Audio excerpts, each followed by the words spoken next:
sidelight to tell you about Kenosha and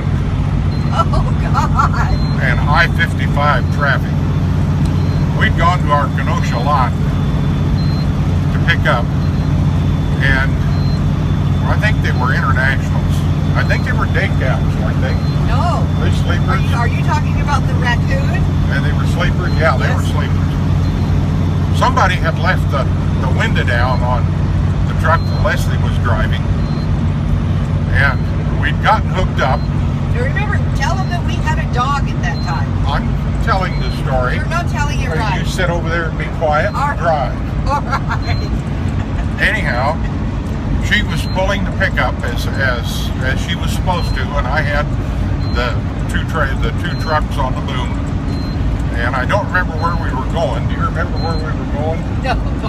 Well, we were heading south on 55. It was after dark, her favorite time and mine to drive, but we were trying to get out of there. And boy, you can tell I'm on a really nice stretch of highway. Bump, bump, bump, bump, bump. Maybe if I'm there, put the camera down on the dash, it'd be a little better. Anyhow, we have CBs hooked up, and we got out of the yard, and it's about 10 miles or so to the border, and we just crossed into the border and got onto the border of Illinois Turnpike,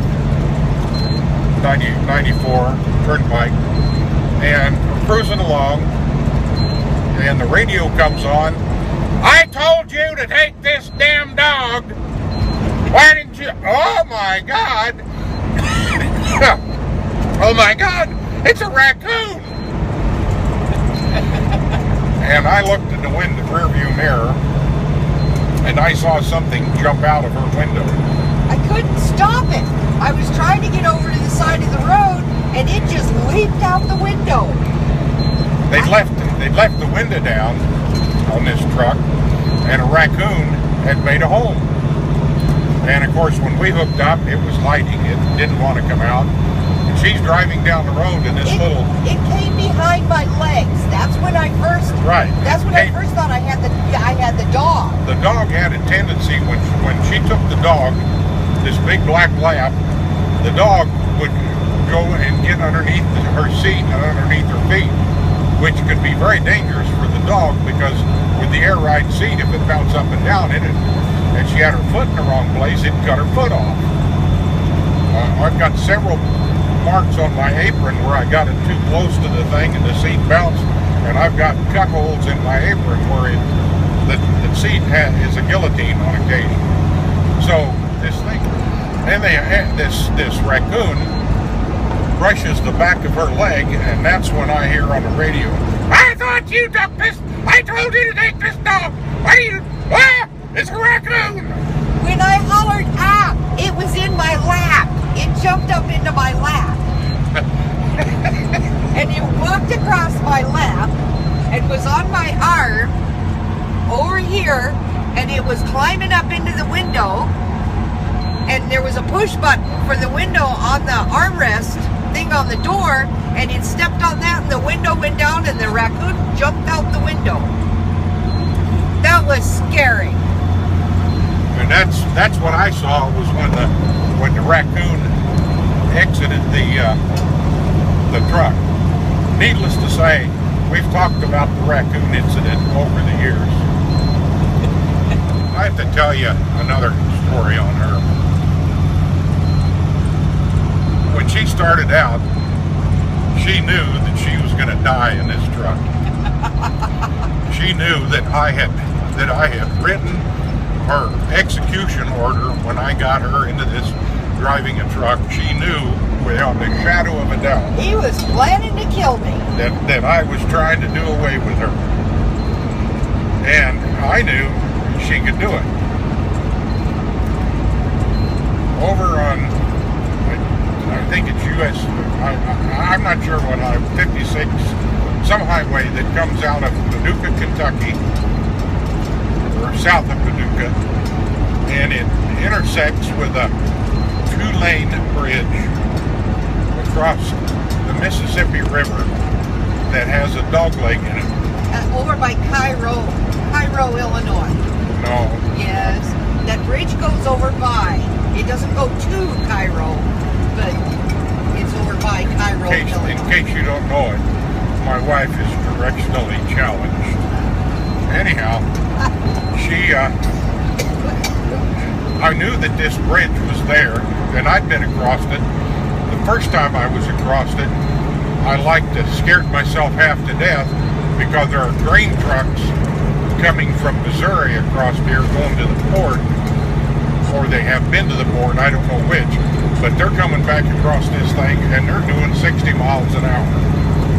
They are flying. Well, when I went across it, I was just hoping that I had the back truck straight. I wasn't going to drag the pickup into the bridge or have one of these trucks hit me. And after I'd been across it 3 or 4 times, it's no big deal. Well, I'm taking her across it because it's the only way for us to go. When The bridge is about 2 feet wide. He's trying to kill me. So I hear absolutely nothing on the radio all the way across. And let me tell you, I heard it big time when we got to the other side. That's And right. for about 2 years, she didn't let me forget it. That's right. Now this 2-lane bridge, mind you, we've been across it numerous times after that, and it is not terrifying anymore. The last time she and I were across it, probably the only time we were across it, when we were in the same truck was, I don't know, what, 5 years ago? Yeah. About 5 years ago. I was in the shotgun seat, she was driving, and she had her cell phone, driving with one hand on the steering wheel, the other hand on the cell phone. No, it was my little blue camera. Whatever. I couldn't press the button. That's right. She couldn't press the button on this. She had her little blue camera, the little Canon camera, and she was snapping pictures of all the barges and everything that were down on the river. And here she is in this bridge that she just knew I was going to kill her on, and now she's going across it at 60 miles an hour. Yeah, the one that was 2 feet wide. The one that was 2 feet wide. You heard her, 2 feet wide. And she's going across this bridge, one-handed, snapping pictures, while these same grain trucks are going past us the other direction at 60 miles an hour. My bride has come a long way. And if you don't think I'm not proud of her, have another thing.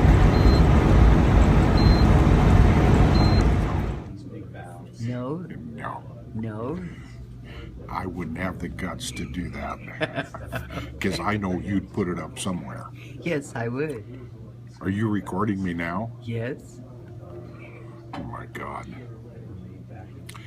I look over and see my beautiful bride editing on her phone, and all I see is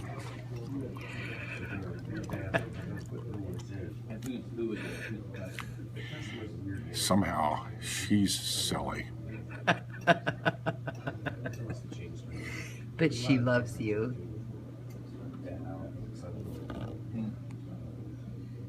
And how do they find you or you find them? You have salespeople out there calling people? How could I be so lucky? I don't know. I don't know. I wonder sometimes.